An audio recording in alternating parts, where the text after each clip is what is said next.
Good morning. My name is Emma Vanderklift, and I'm here to talk about, it was up there, about creating space for change and about negotiating at an uneven table. And in a few minutes I'm going to tell you a little bit about me, and then I'm going to try and find some things out about you. All right, so I'm going to skip ahead. I do have a picture up here of my partner and I. This is my partner Norman Kunc, and generally we present together, and I decided to put him up there today because I often make reference to him when I'm doing presentations.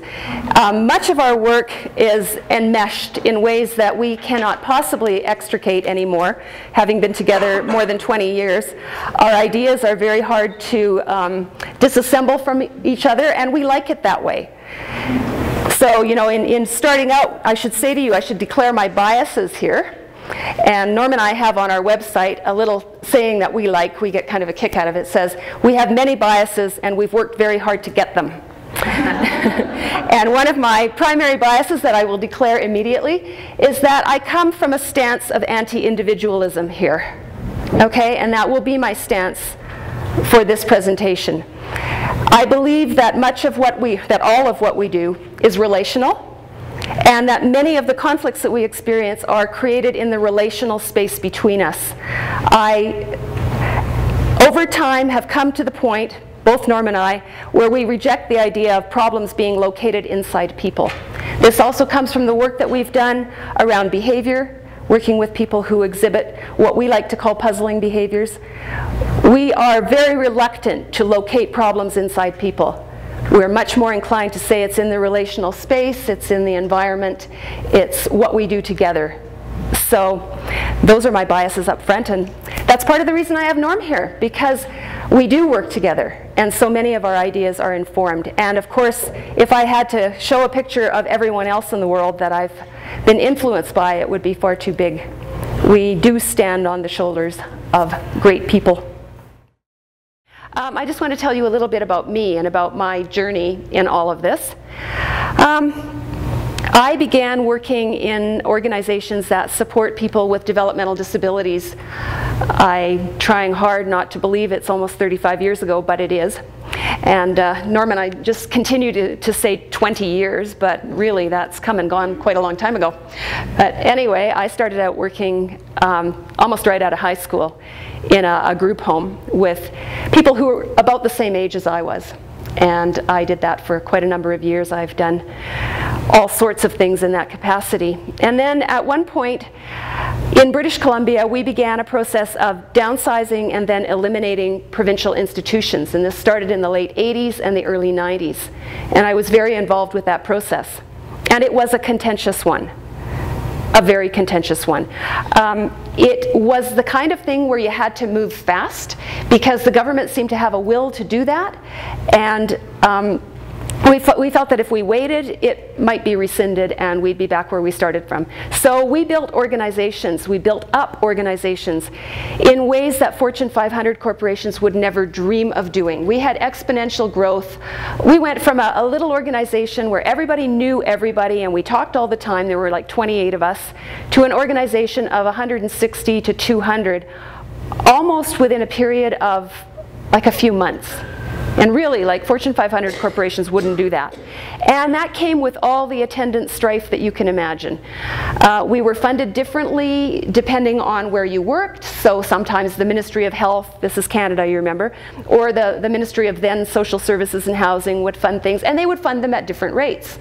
So we would pay our staff at different rates, and you can imagine what that did for morale. People would be looking at each other and saying, I'm doing the same job that you're doing and you're getting paid $1 an hour more than me. Why is that? And because we were so busy and moving so quickly, we really didn't take the opportunities we should have to explain the why of things to the staff that we had hired. And so things festered and the staff of this organization unionized. Pretty much on the eve of that unionization, I became the labor relations director. And this is actually kind of funny because, I mean, I had no more the chops to be a labor relations director than to fly. But I thought I could do it. And you know, it was interesting because in the process of unionizing, the staff would come to us with their issues, and they, you know, people don't come to you when they're really conflicted in ways that are palatable. You know what I mean? They come to you with, you always, you never, if you cared about people. You know, we know how to go for the jugular in this field, don't we? Anytime you have the nonprofits or the values-based fields, we just know where to grab each other. And sure enough, that's what was happening. And it was really difficult to hear. And I recognized that I would need to do something different. You see, I grew up in a trade union family. And sort of in the world of us and them, I woke up one morning and found out I was them. It was really disconcerting. So I thought, isn't there another way to do this? Can we do this less adversarially? And basically, in the next year, we drafted the first collective agreement for that organization, which was, in fact, the first collective agreement in that sector. And it wasn't bad. And I learned things. I learned that if I could hold off on my judgments, if I could listen and really listen deeply and ask open questions about what was being brought to me, I would learn things that I didn't know. Because you know, when you hear things coming at you in ways like you always, you never, if you cared about people, we tend to shut down, right? And we tend to dismiss the concern with the delivery. And what I learned, and I learned this, I went to the Justice Institute and I took a whole program on mediation and negotiation at that time. Found it very, very helpful, an interest-based model at that time. And I began to think that mixing those two things up was a problem, the delivery and the actual message. Now that didn't mean I had to be a doormat. It wasn't like I had to listen to all kinds of attacks. There were ways of dealing with that were constructive and helpful. And I found that being able to say, you know, to call what was going on and say things like, you know what, Bob? Bob was the union president. And I'd say, you know what, Bob, I really want to hear what you have to say. But it's hard for me when you're shaking your finger in my face, and I just would really appreciate it if we could sit down and talk about this. And 9 times out of 10 he'd say, oh, sorry, okay. And then we would sit down and we'd start again. And I learned that the issues that seemed trivial to us were not trivial at all. And what happened when we did listen was we exposed the complexity of the system. And that's not always an easy place to be, because sometimes that complexity challenges us at some very fundamental places, because we need to change, right? We need to think differently about how we're doing things. But invariably, I found that that was the most helpful thing of all. So from there, and this is many, many years ago now, when I met Norm and the two of us got together, it was clear that my 60-hour-a-week job was not going to cut it with our relationship. So he convinced me to quit the day job and join him on the road, which I've been doing ever since. And we do training and mediation and some narrative therapy as well. So in that period of time, my thinking has really changed as well. I wound up, I'm on faculty with the Justice Institute these days. I do coaching and training for them in an interest-based model. I also do narrative mediation, which is slightly different than the interest-based model, and I'll explain a little bit about that as we go forward.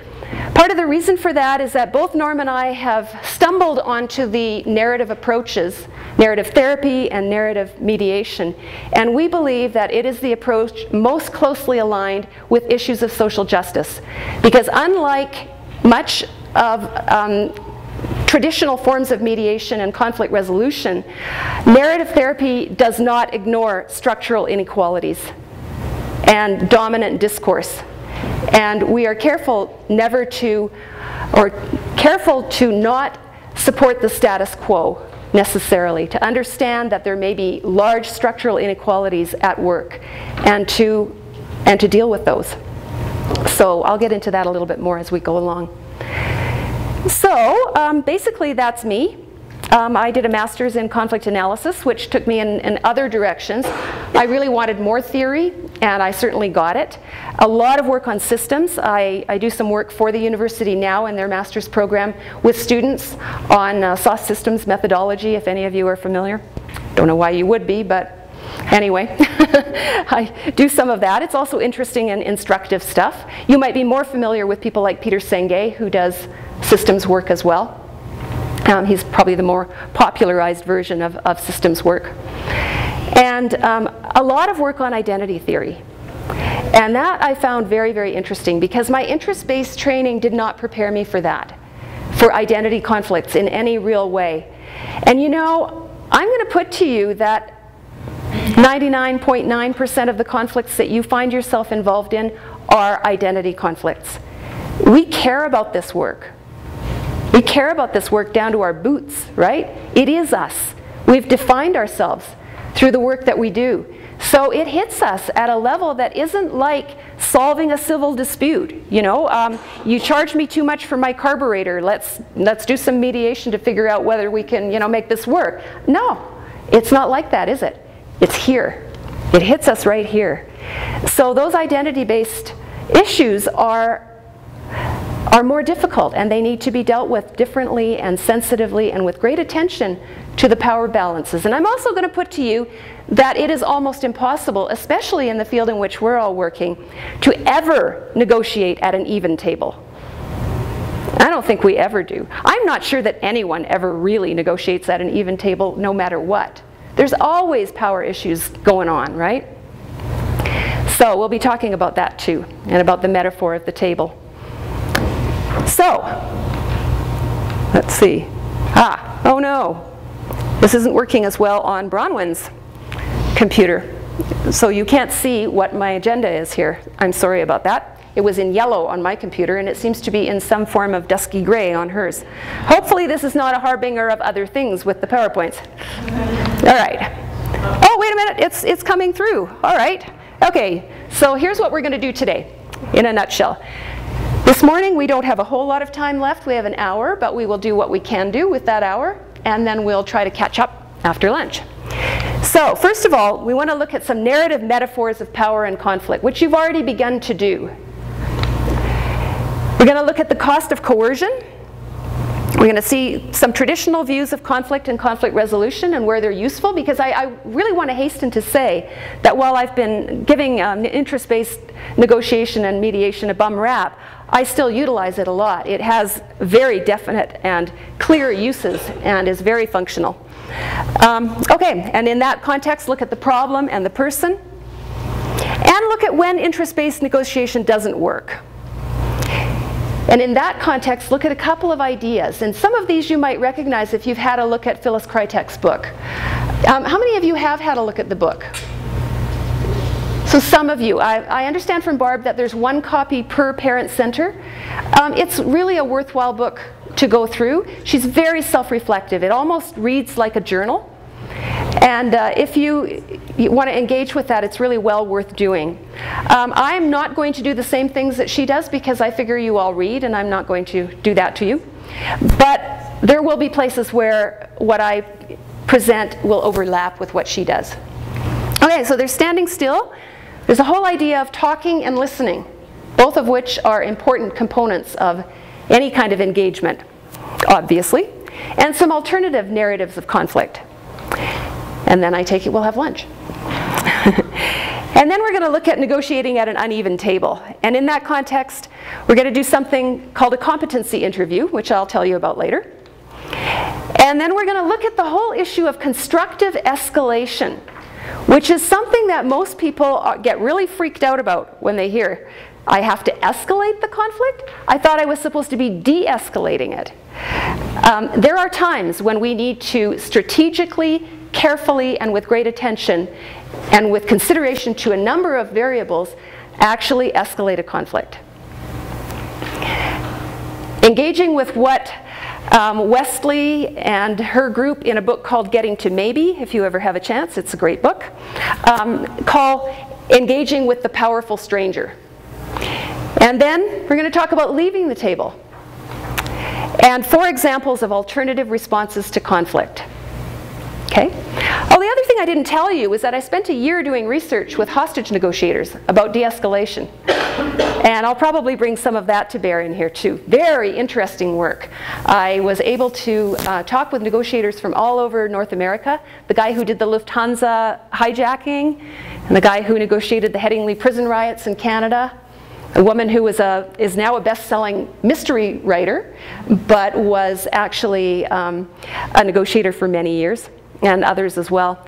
I heard a lot of stories, and what interested me most is that hostage negotiators, unlike what you may believe from TV, and I know what I believed from TV, very seldom deploy the SWAT team. In fact, they are successful in more than 90% of the cases that they engage with, and they use the SWAT team in less than 1% of 1%. Very, very seldom that they ever bring in the big guys, the smoke bombs and the Kevlar vests.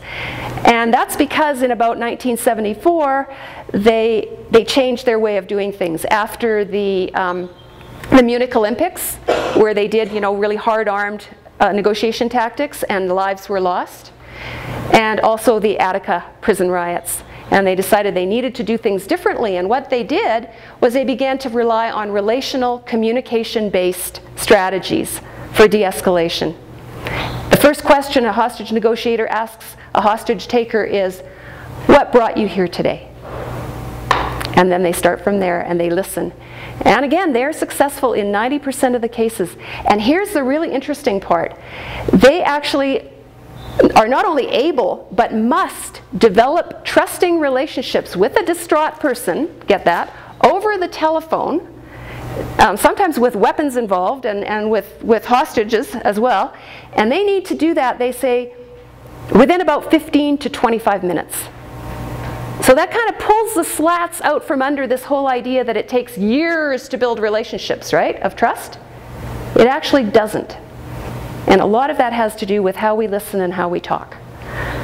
So my intent, by the way, with that research was to bring it into classrooms and see whether teachers could profitably use some of these strategies to help de-escalate kids without using some of the more punitive behavioral approaches that tend to get used. But that's a sideline. So, here we go.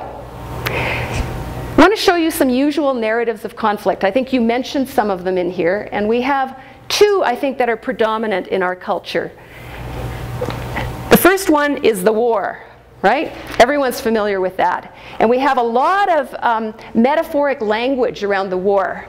Think about it. Oh, this is very small. I'll be reading it out loud. It's time to call in the troops, right? That's what we say. I got shot down. We went into the fray. It was collateral damage. It's an uphill battle. I was caught in the crossfire. It's a war zone. We launched a counterattack. Give it your best shot. He was gunning for me. I felt stabbed in the back. Recognize those? And there's more. We launched a counterattack. I think I said that. She shot holes in my argument. He's a time bomb. We were in no man's land. We're under fire. We're hunkered down. They're cutthroat. We were outflanked. She blew up. The best defense is the offense. And he's gunning for me. You recognize those? We use those all the time to talk about conflict. And it matters how we talk about conflict. It matters because those are the metaphors, those are the narratives we carry with us when we're thinking about how to engage. The second metaphor I want to bring forward is that of the pit. You familiar with this one? We have just as many. He's dug in. We buried ourselves. We're drowning. Between a rock and a hard place. There's no way but up. We're in the dark here. I'm in it up to my neck. We're in quicksand. We're jammed. I'm overwhelmed. We're sunk. They're entrenched. We were swallowed up. I felt boxed in. We were in over our heads. He dug himself a hole. We're in deep. They buried us. I have that sinking feeling. You're familiar with all of these, right? So we have these two metaphors, and they are so prevalent, and they influence how it is that we're going to deal with each other. They influence how we work up to a conflict, what we think we need to do, how we need to approach others. So it's very important for us to be aware of those. Now,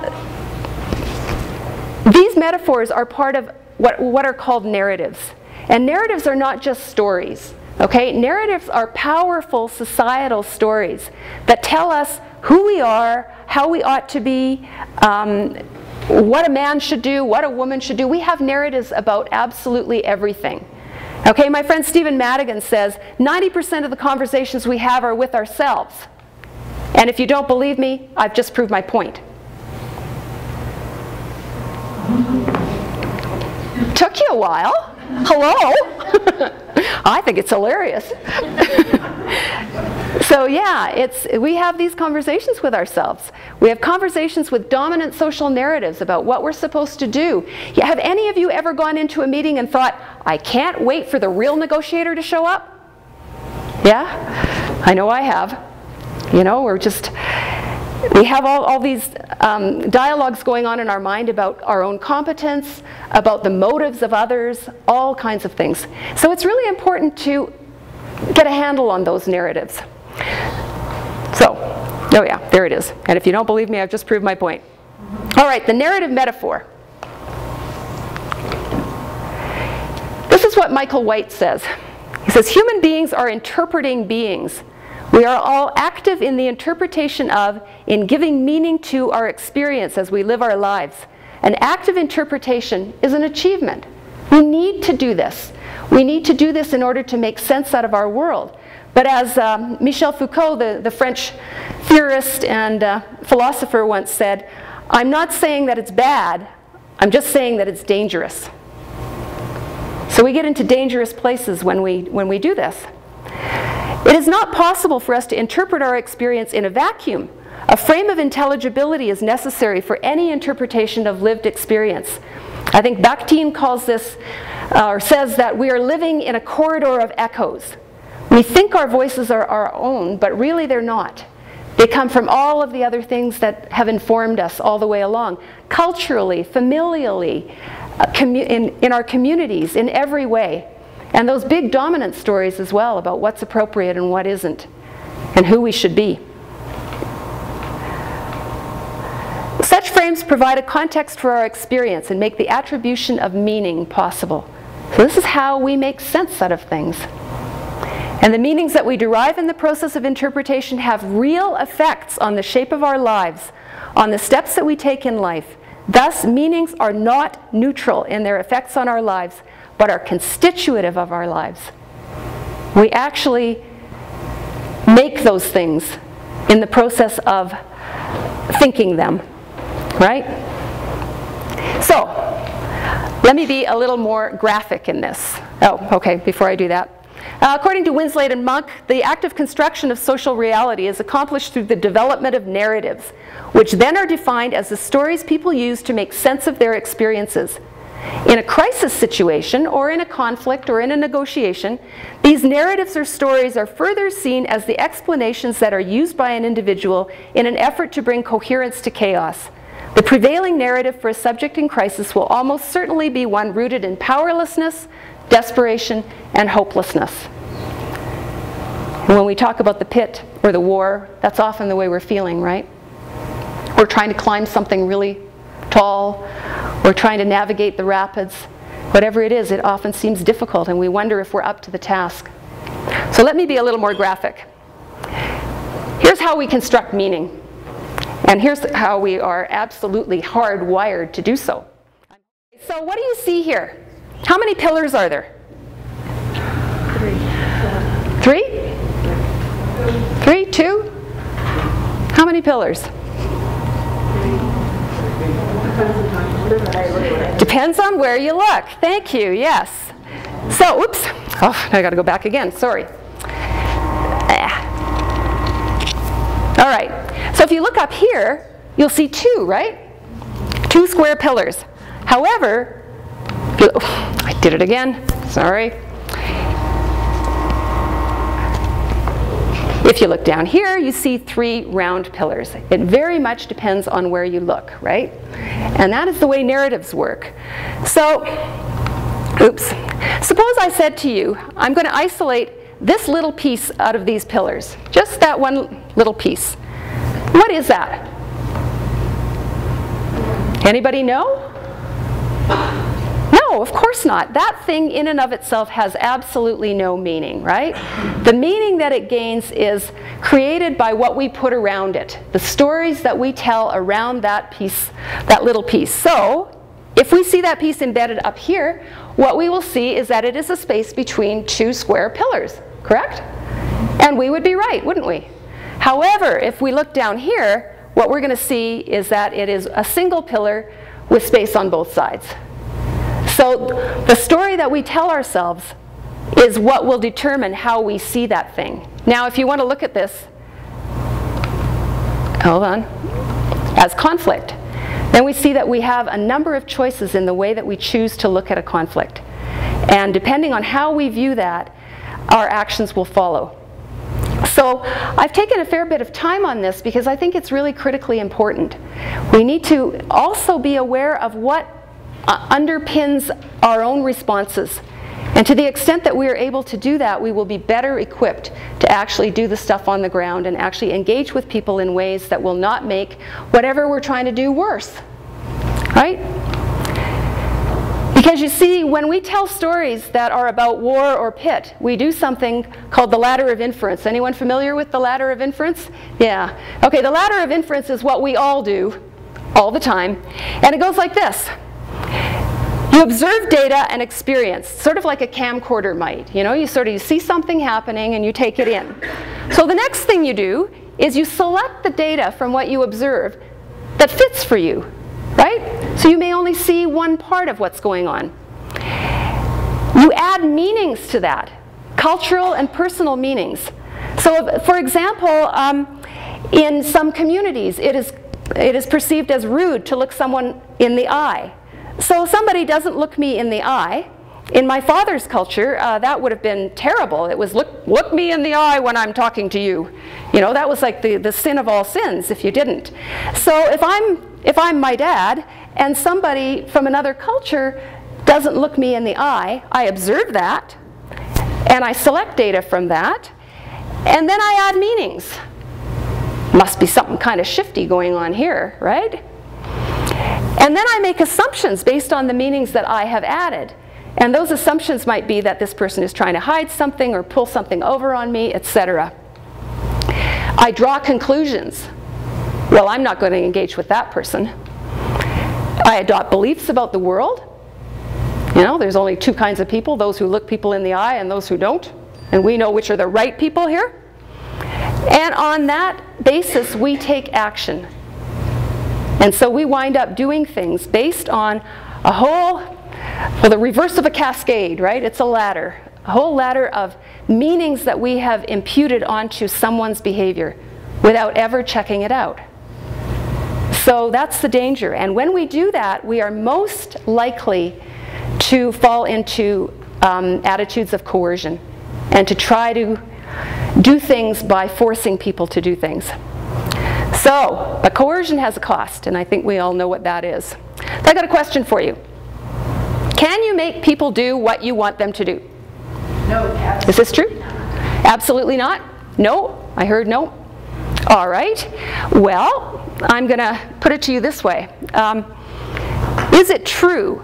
Well, my friend Alfie Kohn has a way of talking about this. He says, now suppose for a moment that I told you that I had armed guards posted at every one of these doors, and if any one of you tried to leave this room before 5 o'clock, you would be shot. Would you stay? I suspect that unless you have a death wish that you haven't disclosed to the group, you probably would, right? Yeah, you'd probably stay. So can I make you do what I want you to do by holding up the whip? Under certain circumstances, I probably really can. Now, conversely, what if I said I had $5,000 for each of you who stayed in the room until 5 o'clock? Would you do it? Well, probably, unless you're independently wealthy and, hey guys, I know what you all do for a living. Been there, done that. So, you know, it's likely that you would. So if I gave you the right incentive to stay in this room, would you do it? Yeah, you probably would. So, you know, it's probably true I can make you do what I want you to do. So here's the next question. Is it right? Is it right for me to impose what I want onto you? So is it right? Well, I'm going to put to you that we could argue this all day and we'd never come up with an answer because, yes, it takes away choice. But by the same token, if your 2-year-old is running out onto the street, is it right for you to stop her? Yeah, probably, you know. So there's shades of gray in this. So now I'm going to ask you what I think is the more interesting question. And I'm going to ask it rhetorically because I'm going to answer it. Does it work? And in order to answer this, I have to tell you a story, and it's not my story. It comes from a book. And the book is called They Shoot Managers, Don't They? Interesting, by a guy named Terry Paulson.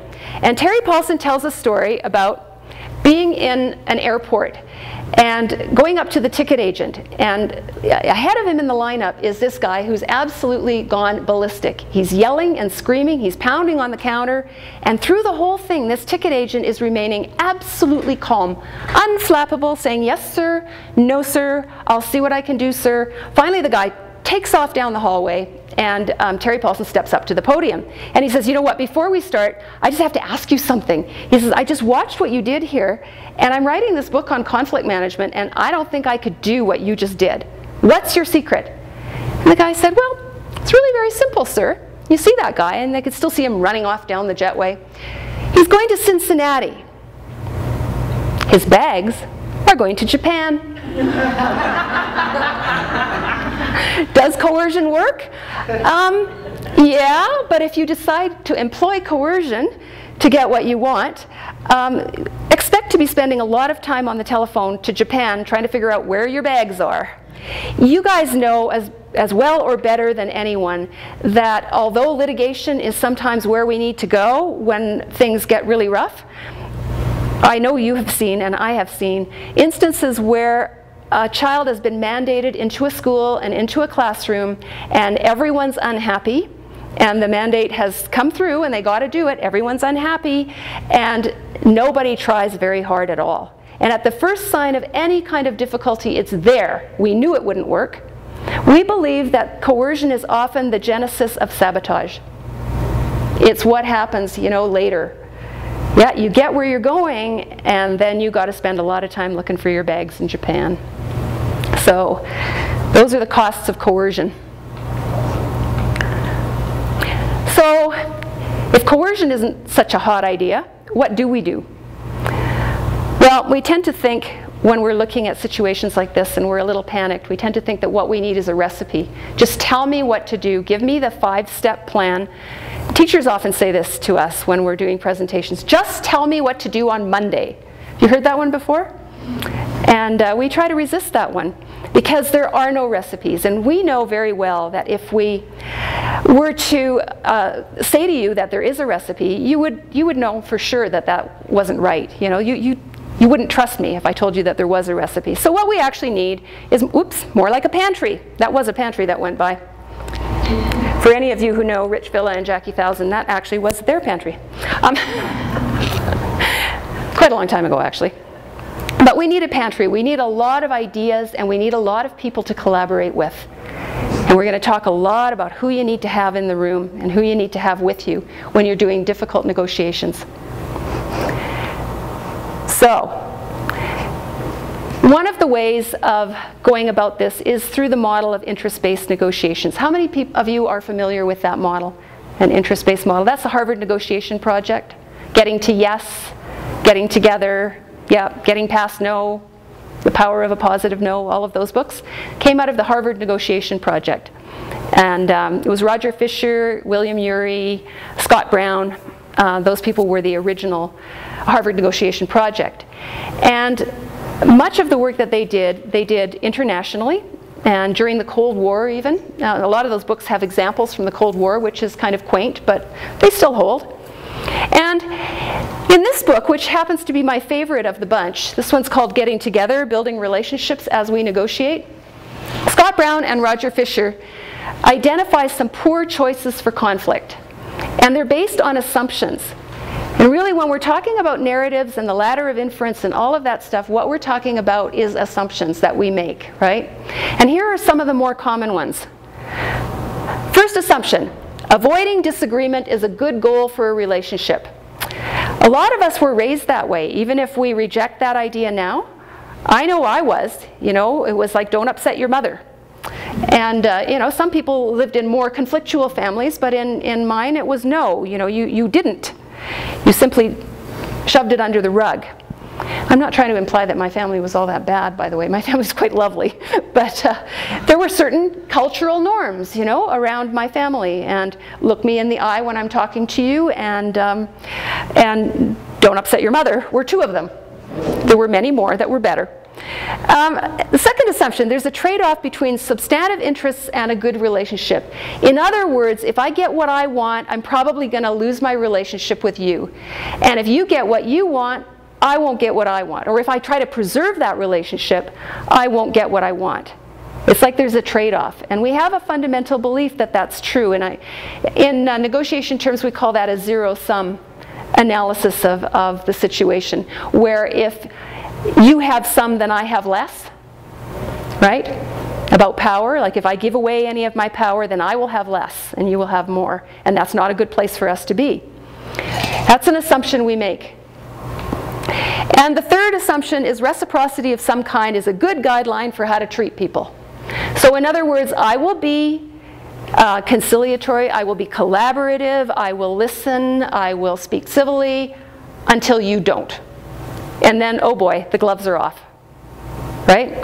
And we believe to a great extent that that's the way we need to behave in conflict. Whether we believe that consciously or that's just what we do is another matter.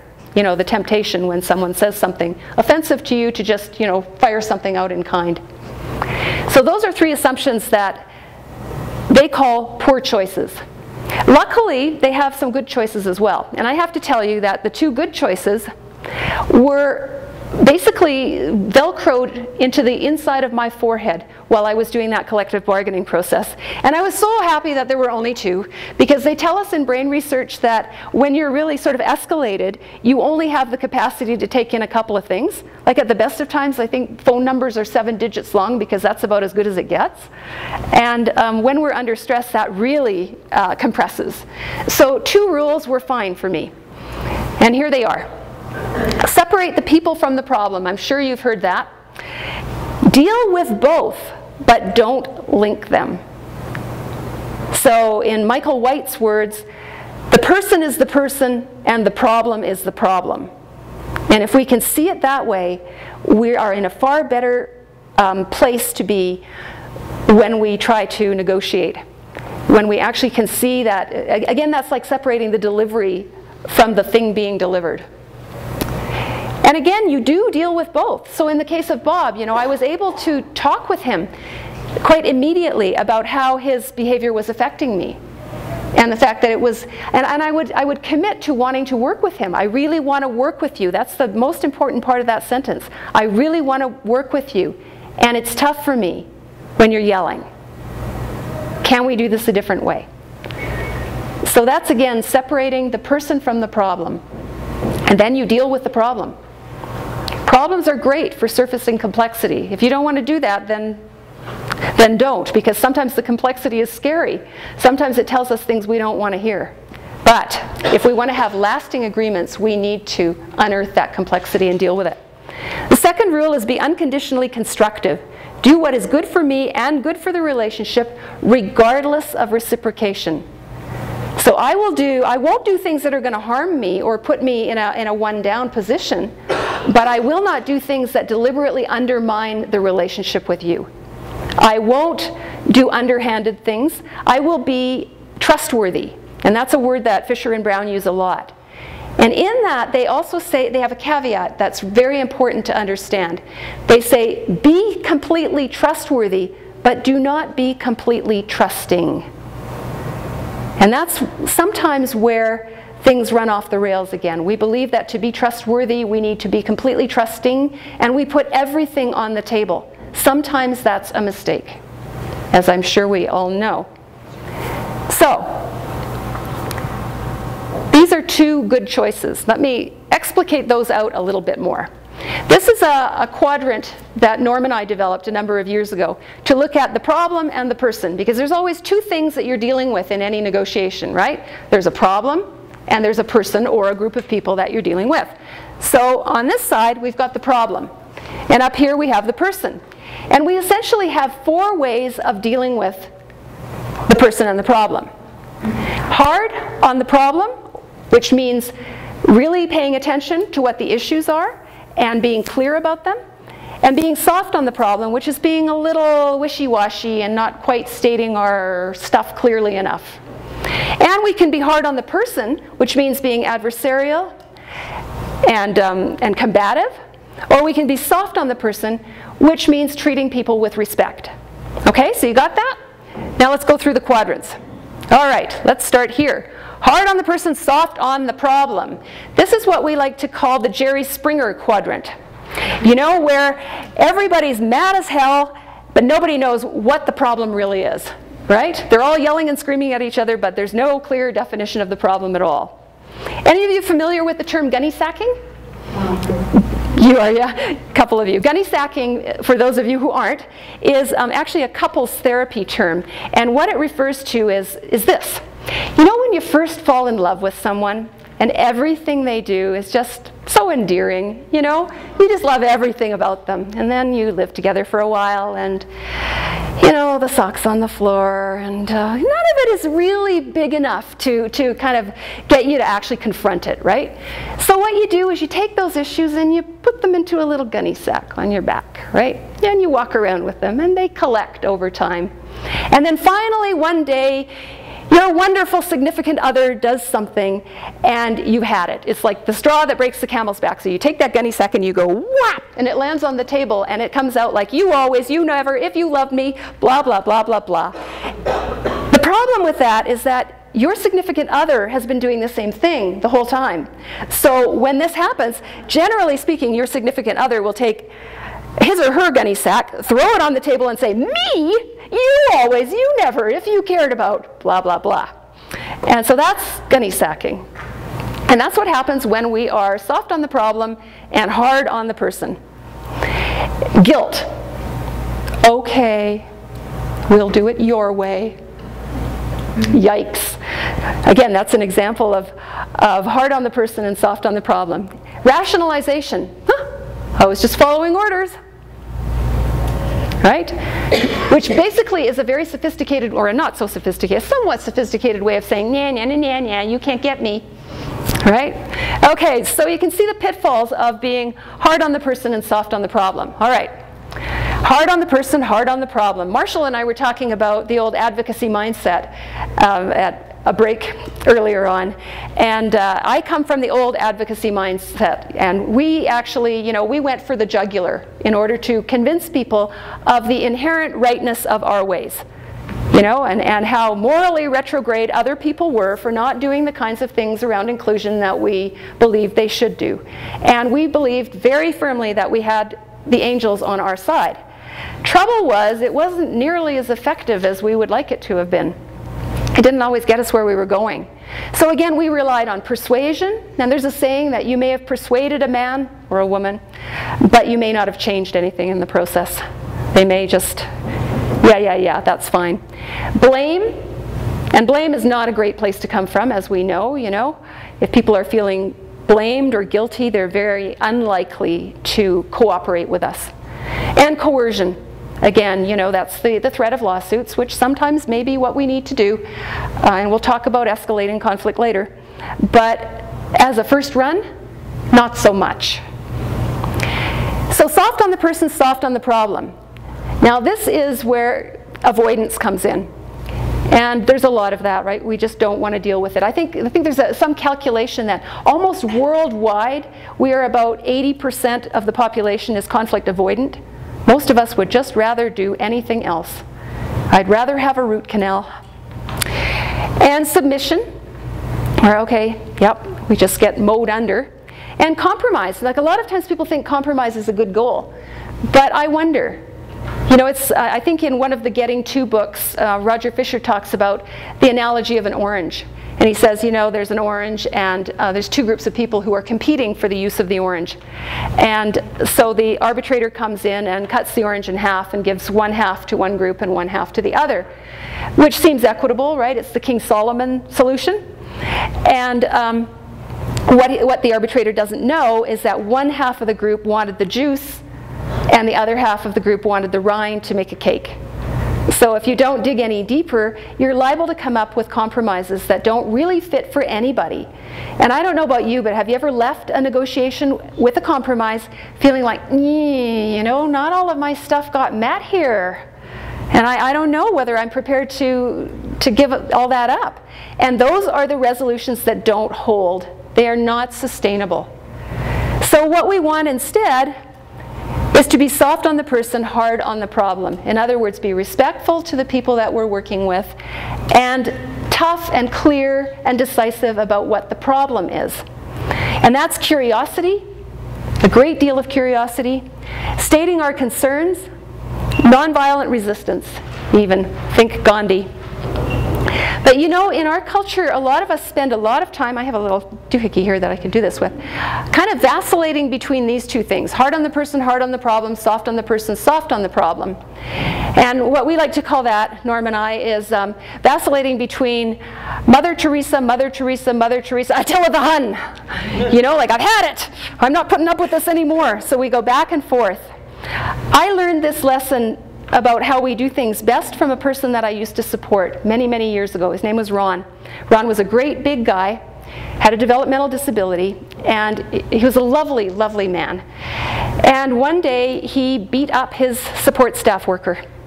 And he was a big guy, so this was a serious episode. And when I went to talk with him, I said, you know, Ron, what happened? And he said, I don't want to go to that day program anymore. For which I actually couldn't blame him. But anyhow, that's another story. And we started talking about that, and it was clear that he was not even going to be able to go back to that day program unless something happened to resolve this issue. So the social worker came in, and we all sat down, and I had taken Ron aside before that, and I said, well, Ron, what do you want? He says, well, I don't want the day program. I said, okay, that's a good place to start. Now, you're going to tell the social worker that, right? And he said, yeah, I'm going to do that because I want something different for my life.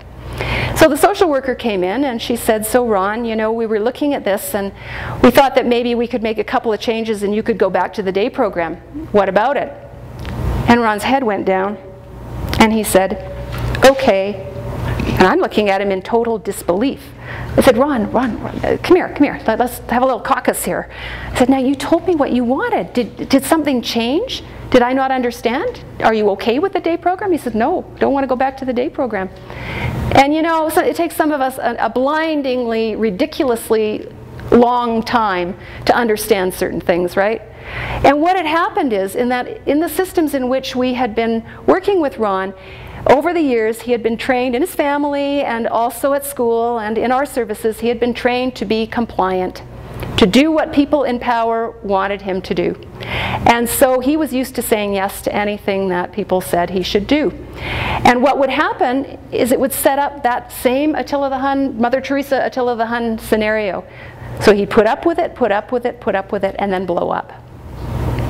So it's one of those things that we do as human beings, and we need to recognize the dangers in that. So, what do I do when interest-based negotiation doesn't work, or isn't working for everything that we want to actually do? I need to check my time here. 15 minutes.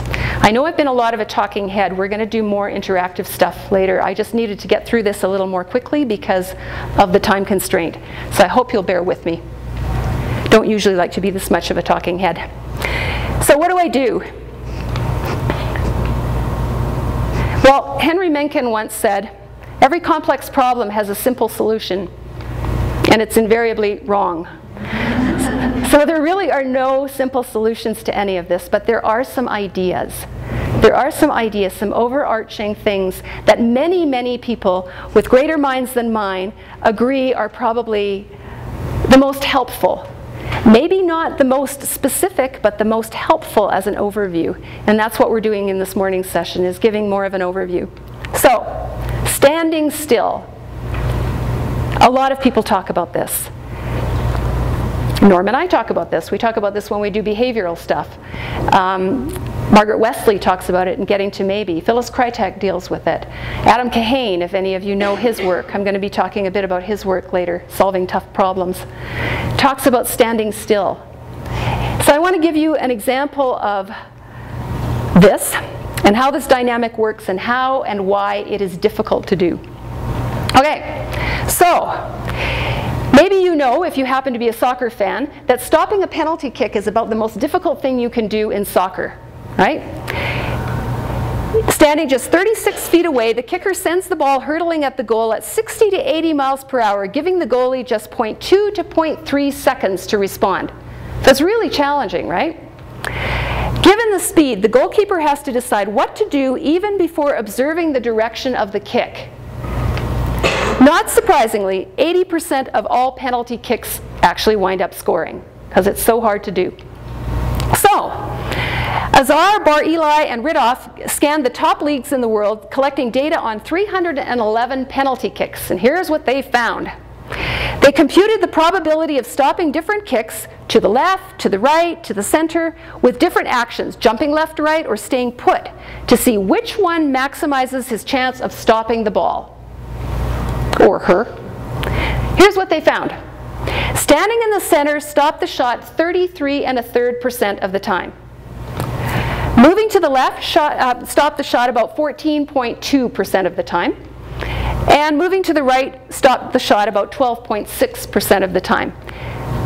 But guess what? The goaltenders only stayed in the middle, even after they knew this, 6% of the time. Do you want to know why? When they were asked why, they said, because we can't stand it. We get antsy. We feel like we have to do something. We need to get in there and do something. So when I was negotiating, or when I was interviewing hostage negotiators, they talked about something, and they called the ability to not do something. Well, no, this is what Alfie Cohn told. When I told Alfie about this, he said, I saw a bumper sticker like that. It said, don't just do something, stand there. But in hostage negotiation, they call this, dynamic inactivity. It doesn't mean you're doing nothing. It means you're aware, you're alert, you're paying attention, but you're not rushing in to do something. We have a tendency in our culture to always think we need to be doing something. If we're not doing something, we're not effective. What we need to do instead is watch, observe, notice patterns. Notice patterns in ourselves, notice patterns in the systems in which we're working, and notice patterns with the people with whom we are negotiating. And we can't do that if we're acting. A friend of ours, Don Dees, used to teach crisis prevention to teachers. And he taught them that when confronted with a crisis situation, what they needed to do was breathe out. And if you think about it, there's a really powerful reason for that, because breathing out is a physiological de-escalator, right? It brings us down. What we tend to do in conflict is we go, right? We breathe in. And then we're in a position to be far more reactive. When we breathe out, it does two things. It de-escalates us physiologically, and it gives us breathing space, literally, time to decide how it is that we will respond. Time in which to decide, will we be reactive or will we be responsive? It's really a helpful thing just to learn how to breathe out and do that first. So that's dynamic inactivity. And I can't read that thing. Oh yeah, in the literature on hostage negotiation, you know that old saying about snatching victory from the jaws of defeat? This is what hostage negotiators said about rushing to problem solving too soon. They said it was like snatching defeat from the jaws of victory. You've been listening, you've been collaborative, you've been doing good work, and all of a sudden you shoot for that solution, and you have virtually grabbed your victory or your defeat from the jaws, or your victory from the, no, your defeat from the jaws of victory. You're almost there and then you blow it, right? So I actually thought this was pretty funny. So, couple more things and then we're going to break. Talking and listening. In Adam Kahane's book, Solving Tough Problems, he quotes, what's the guy's name? I can't remember. It's down at the bottom. We'll get it. He says there's 4 kinds of listening. One is called downloading, and that's listening from within our own story. Okay, that's basically somebody is talking, but we're interpreting like crazy, and we're putting it all into the frames of our story, and we're having it make sense according to what we believe about that person. And if we believe something bad about that person, we're neatly slotting whatever that person is saying into that frame. So he calls that downloading, listening from inside our story. Debating.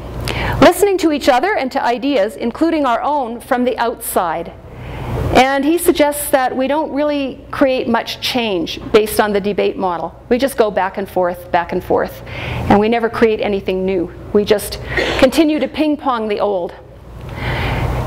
Reflective dialogue, which is listening to others and ourselves, our own internal racket, making sense out of the narratives that we're bringing to bear on the situation, and listening empathetically, listening from the inside. And this is a subjective process where we entertain the possibility that we may not have all the information, that we may not really know what's going on with this person, that we may have been operating reflexively and might need to slow the process down and think about it differently. And finally, generative dialogue. Listen from the whole of the system. Now, in systems work, which I have been involved in, this is a very important piece. You're not just listening to individuals, you are looking at what the whole system is doing, and you're trying to understand where the system is at that point in time. And it's Otto Scharmer in Kahane's book, Solving Tough Problems. Adam Kahane, by the way, is a very interesting guy. He's Canadian. He spent a lot of time in South Africa. He did a lot of work in the Mount Fleur workshops in South Africa during the time that apartheid was being dismantled. And he has a very interesting perspective and very interesting stories about that process in South Africa. And the set of labs that they constructed called What If Labs, where they worked on metaphors. And they created, I think, 4 metaphors for South Africa. And nobody was required to agree with anybody or agree with anything, but what they did was just entertain the possibility that South Africa could wind up in one of 4 different ways. And one, I think, was the ostrich with its head buried in the sand. The other one was Icarus flying up into the sun, and that was if the ANC got power immediately and didn't do any kind of a transfer over or anything else, they might just fly too close to the sun and fall that way. And the ostrich in the sand was if the white population wasn't going to deal with the situation. And there were 2 others, and I'm sorry they've slipped my mind, but they used those 4 metaphors and just speculated. They spent days, weeks, just talking about what if this happens. No one had to commit to anything. And they said, you know, it sounds like a huge time waster, but in fact it was the generative piece of how apartheid was ultimately dismantled. Interesting book if you get a chance. So, again, with systems work, the expression of a problem and the origin of the problem we often believe are the same, and that a problem has a single cause. And if we believe that, we usually try to solve the problem in a linear and simplistic way. We believe that it's cause and effect. And Peter Senge says, the easy way out usually leads back in. So those linear approaches are not always the most effective thing. And I'm going to try to play you a video here, but I don't know if it'll work. We'll see. So finally, talking. Adam Kahane says that politeness is a way of not talking. Isn't that interesting? He's not suggesting that we become rude, but he is suggesting that sometimes we mask things and we don't say what we need to say. And we need to learn to say what we need to say in respectful ways. As Canadians, we often hear this, you know, like we're far too polite. We don't bring things forward well enough. And actually, you know, it is a criticism that is well taken. To some extent, that is true, and it has been true, as Adam Kahane pointed out, in the relations between Anglo-speaking and Francophone populations in Canada. So, politeness is a way of not talking. Politeness, Adam Kahane says, can maintain the status quo. If we're just saying yes, yes, okay, and just glossing things over, we may actually be contributing to the oppression of someone, some group, someone. And that's where it really becomes dangerous and difficult. If our politeness and our inability to confront situations in constructive ways means that we have basically put somebody under the bus, we need to think about how we do things. We need to find ways to speak constructively. He also also says telling only works for deciding between already created alternatives. It does not create anything new. And we often do telling, mutual telling, right, in negotiations. Now I'm going to tell you what my issues are, and you're going to tell me what your issues are. And we go back and forth on the solutions that we've already predetermined, and nobody wants to come off those positions, and we just play positional ping pong all day long.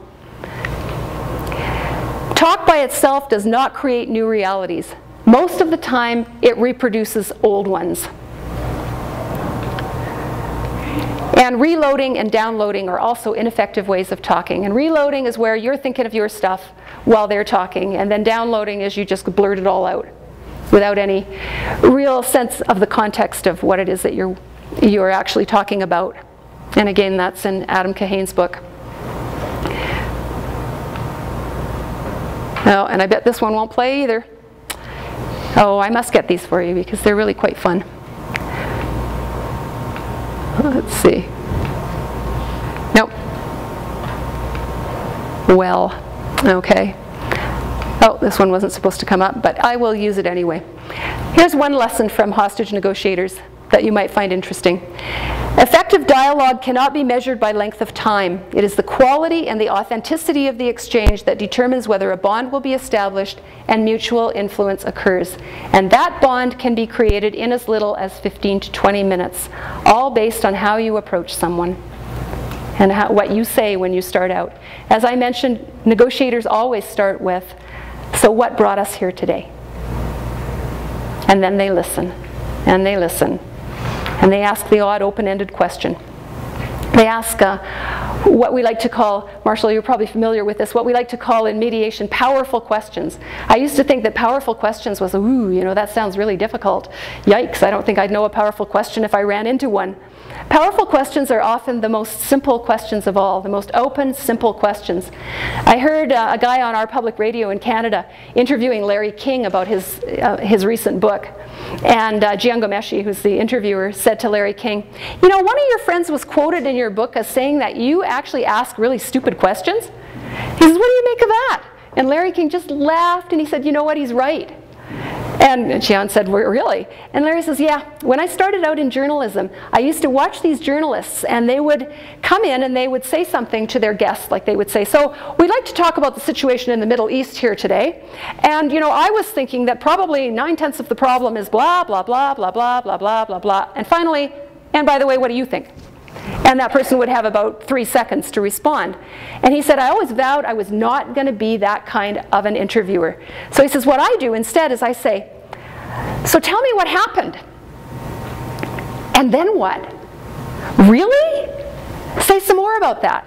And he says, and people tell me so much stuff. And you know, in negotiation terms, what we call that in a way, and I don't mean this to sound manipulative, but keep it in mind, is winning yourself a hearing.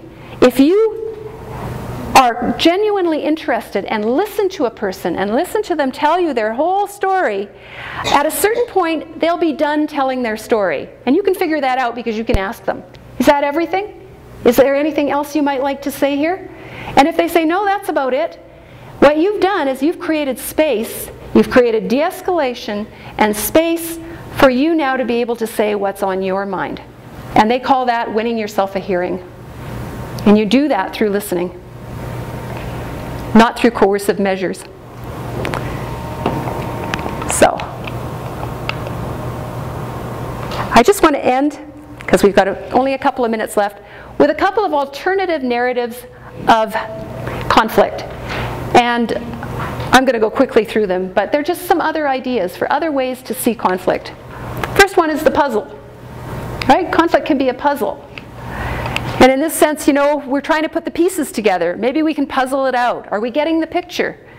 We need the whole picture. This is only half of the puzzle, etc. The next one is the political campaign. Sometimes conflict can be a political campaign, and we need to be strategic in how we go about it. And then here's some of the things we often say. We voted with our feet. They elected for change. The political climate was warmer. That's a bit of a mixed metaphor. She was glad-handing. They lobbied us. We launched a campaign. They had a backroom meeting. You know, there's all kinds of things that go along with a political campaign. It was a landslide victory. Another mixed metaphor. And then there's the potluck dinner. Another useful narrative. We were at a common table. We made it sustainable. We have a place at the table. Everyone brought something different. We were starved for. We broke bread together. We were fed up. We shared ideas. It was a nourishing discussion. But I want to show you my favorite metaphor for conflict, and it's the one that served me the best, I think. And that's a journey. Conflict as a journey. And here you'll recognize all of these ways that we have of metaphorically speaking about conflict as a journey. We got off track. We took the high road. We're making strides forward. He tripped me up. We came to a fork in the road. We lost our way. We're charting new territory. We hit some bumps. We lost our bearings. It's uphill work. I've always found the journey to be a more useful metaphor, moving forward into something. And on that note, we're going to have lunch. We'll journey towards lunch. Thank you.